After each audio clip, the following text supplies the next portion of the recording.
కాజల్, కాటుక, సుర్మా, ఐలైనర్ పేరు ఏదైనా దానివల్ల కలిగే అనర్థాలు ఒకటే. పొద్దున లేస్తే పసిపిల్లల నుంచి పెద్దవాళ్ళ దాకా కళ్ళ అందాన్ని పెంచడానికి, కనుదిష్టిని పోగొట్టడానికి రోజు మనం వాడుతున్న ఈ కాటుక నిజంగా సేఫేనా? రండి, చాలా షాకింగ్ విషయాలు తెలుసుకుందాం.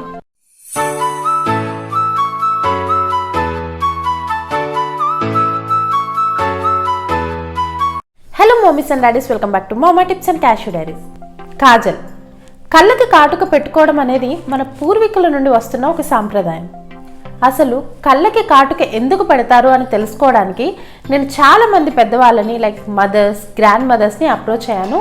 వాళ్ళు చెప్పిన ఆన్సర్స్ ఏంటంటే, కళ్ళకి కాటుక పెట్టడం వల్ల ఐస్ చాలా పెద్దవిగా అందంగా కనపడతాయని, కంటి చూపు ఐసైట్ ఇంప్రూవ్ అవుతుంది అని, కాజల్ అప్లై చేయడం వల్ల ఐస్ అనేవి చాలా కూల్గా హాయి కలిగించే ఫీల్ని వస్తుందని, అండ్ ఆల్మోస్ట్ అందరు చెప్పిన కామన్ అండ్ మెయిన్ రీజన్ ఏంటంటే కనుదిష్టి తగలకుండా ఉంటుంది అని.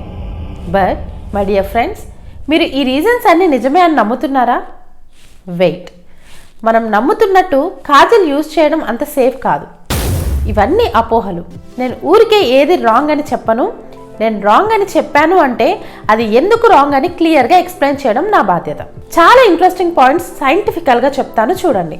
బిఫోర్ దట్, మీరు ఏ బ్రాండ్ కాజల్ మీ పిల్లలకి యూజ్ చేస్తున్నారో కింద కామెంట్ సెక్షన్లో కామెంట్ చేయండి. వీడియోని ఇప్పుడే ఒక లైక్ చేయండి, లాస్ట్లో లైక్ చేయడం మర్చిపోతారు.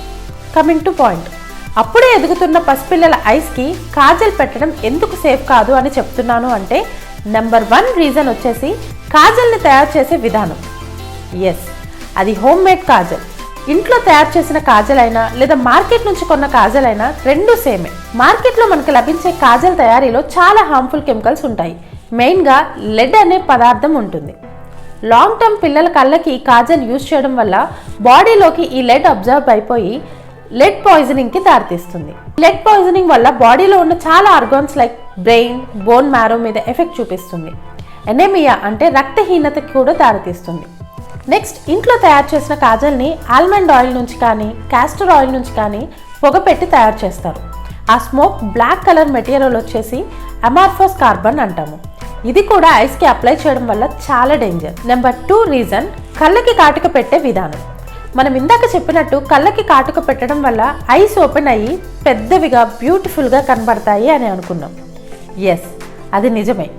It dilates the pupil. జనరల్గా మనం ఐ చెకప్కి వెళ్ళినప్పుడు ఫస్ట్ ఐస్లో డ్రాప్స్ వేసి కూర్చోమంటారు. దాన్నే ప్యూపిల్ డైలేషన్ అంటాము. ఇలా చేయడం వల్ల ప్యూపిల్ పెద్దగా అయ్యి డాక్టర్ లైట్ వేసి ఐస్ లోపల ఎలా ఉందో చూడడానికి, డాక్టర్ ఎగ్జామిన్ చేయడానికి ఈజీ అవుతుంది. ఇది మనం ఎప్పుడో 6 మంత్స్కి 1 ఇయర్కి ఒకసారి ఎప్పుడైనా ఐ చెకప్కి వెళ్ళినప్పుడు ప్యూపిల్ డైలేషన్ చేస్తాము.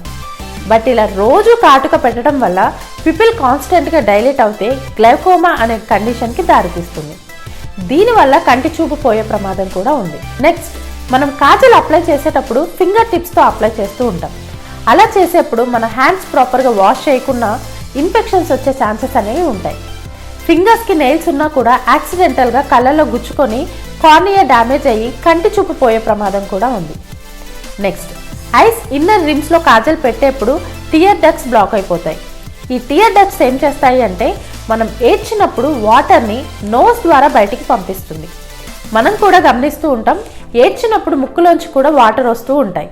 ఇలా టియర్ డక్ట్స్ బ్లాక్ అయిపోతే వాటర్ అనేది ఐస్లోనే ఉండిపోవడం, ముక్కు పక్కన నుంచి వాటర్ కారడం వల్ల ఇన్ఫెక్షన్స్ వచ్చే ఛాన్సెస్ అనేవి ఎక్కువగా ఉంటాయి. ఇలా ఇన్నర్ రిమ్స్కి కాజల్ అప్లై చేసినప్పుడు అక్కడ ఉండే పోర్స్ బ్లాక్ అయిపోయి కురుపులు అవ్వడం, ఇన్ఫెక్షన్స్ రావడం, ఇలా ఎన్నో ఐ ఇష్యూస్ అనేవి ఫేస్ చేయాల్సి వస్తుంది.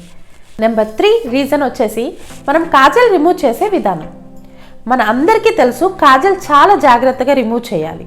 చేసేప్పుడు కళ్ళల్లోకి, ముక్కులోకి వెళ్ళిన ఇన్ఫెక్షన్స్ వచ్చే ఛాన్సెస్ అనేవి ఉన్నాయి. 3 సందర్భాల్లో ఏ ఒక్కటి చేసినా కూడా బేబీ ఐస్ డ్యామేజ్ అయ్యే ఛాన్సెస్ అనేవి ఉన్నాయి. సో మై డియర్ పేరెంట్స్, మీరు ఏ డాక్టర్ని అయినా అడగండి, కాజల్ని కంప్లీట్గా బేబీస్ పైన యూజ్ చేయొద్దు అనే చెప్తారు. బట్ మన సాంప్రదాయానికి గౌరవం ఇస్తూ అకేషనల్గా యూజ్ చేయాలి అనుకుంటే మాత్రం ఐస్కి కాకుండా సమ్వేర్ చెవి వెనుక కానీ లేదంటే పాదం కింద కానీ యూజ్ చేయండి. సో ఇదండి ఈరోజు వీడియో నచ్చిందని అనుకుంటున్నాను. యూస్ఫుల్ అనిపిస్తే వీలైనంత మంది ఎక్కువ మందికి షేర్ చేసి పసిపిల్లల ఐస్ని కాపాడిన వాళ్ళము అవుదాం. మళ్ళీ మంచి వీడియోతో మీ ముందుకు వస్తాను. Until then stay safe, take care and bye.